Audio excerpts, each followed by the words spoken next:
Hello.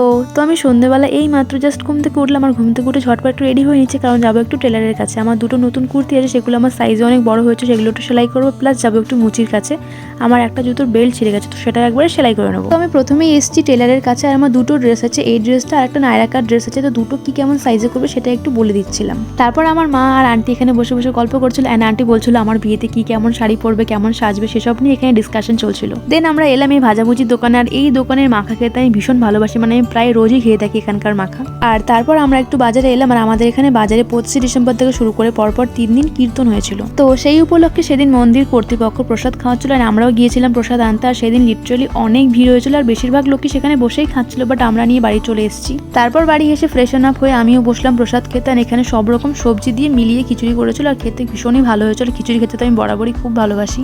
তারপর আমি এখানে রাতে ডিনারের জন্য পোহা প্রিপেয়ার করছিলাম ইন মাই স্টাইল, যেটা আমার ভীষণই ফেভারিট।